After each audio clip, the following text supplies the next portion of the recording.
Welcome into 5 on Your Sideline. I am Corey Miller, and we have everything you could want in a high school highlight show tonight. Unbeaten teams, tough rivalries, top college recruits, and of course, lots and lots of touchdowns. So let's hit those highlights.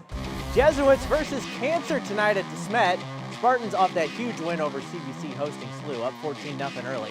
That DeSmet defense is just dominant. Quincy Bias, that's a name to know. He stacks Marco Sansone. But check out this play a little bit later. Sansone to Landon Pace. You see why he's getting some big college interest. Breaks 4 or 5 tackles into the end zone for 6 points. Dylan Duff and DeSmet are tough at home, though. Duff to Nathan Hatcher. He loses his lid, but he makes a tough catch. Spartans defend home turf with a 42-13 win over SLU. Let's head over to Lindbergh's Flyer Field. It's homecoming, and the 2 and 3 Flyers are fired up to play 4 and 1 Rittner. The Huskies get on the board first. Jaden Barnett is going to connect with Percy Childs. Seam route. Barnett goes in for the score. Lindbergh tied it and then went for more. Senior Owen Norman going to get out of trouble. He finds Nick Eaton, a good gainer as the Flyers were playing. Beat the clock before halftime. 17 seconds left. Norman's going to connect again with Eaton on 3rd and 7, but he stays in bounds. The field goal team runs onto the field, drama building, but time is going to run out. Final tonight, 28-21 Lindbergh. Kirkwood and Marquette, Pioneers driving in this one, and Owen Neslage, well, he's happy he's left-handed. Finds Nathan Maxon on the left, who is down right in front of the goal line. Pioneers would pound it in. Direct snap to Brock Hicks. He gets into the end zone for 6 points.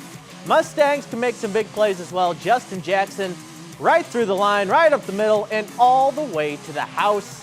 Kirkwood would hang on to win this game, though, 38-21. Lutheran North and MICDS, battle of unbeaten teams. North forces a Rams fumble, and they are all over it. Xavier Chapman picks it up. He's gone to the house for 6 points.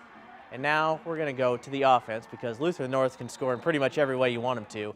Takari Hollis going to go airborne. Perfect pass right into Michael Harris's hands, and he's going to do the rest all the way into the end zone. Lutheran North stays undefeated with a 46-21 win.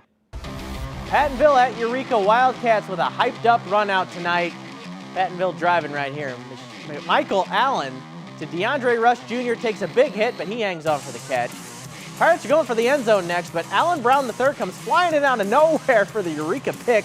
Runs it back a pretty good distance as well. And remember that name because that was Brown on defense.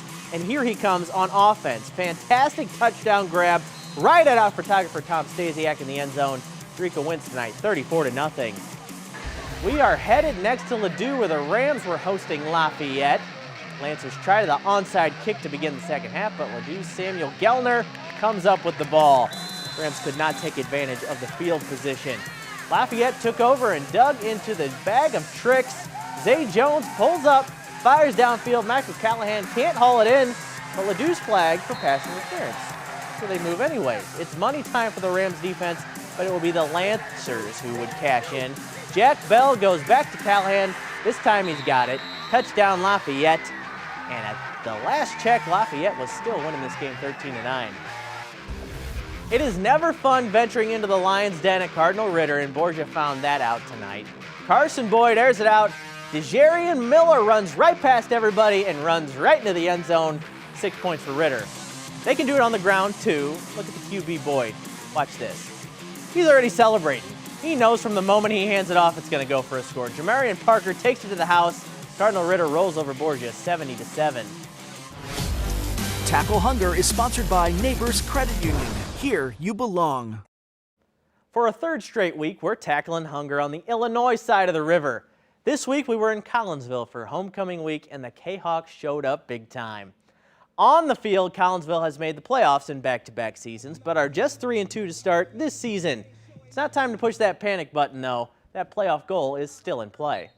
We're going to hope to make playoffs again. That's kind of our goal here. We've done it 2 years in a row, so us being able to get to playoffs again is going to be like the key thing for us to be able to put our hats behind. But hopefully we don't stop there and we keep it running after that, but we'll get to the playoffs first. We don't focus on one person making a play. We make plays as a team, just really rely on each other.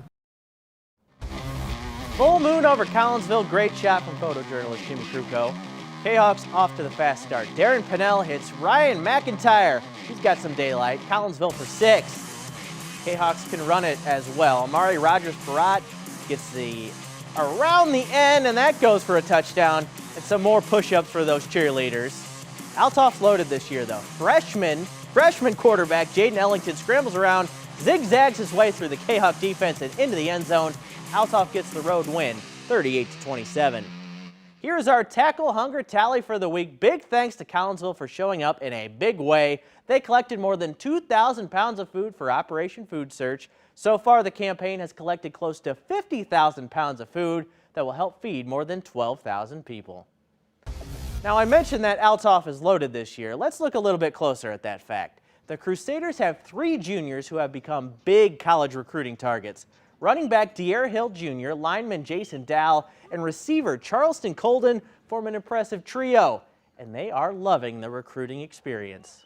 It's honestly a lot of colleges hit me up, like texting me and hitting me up, you know.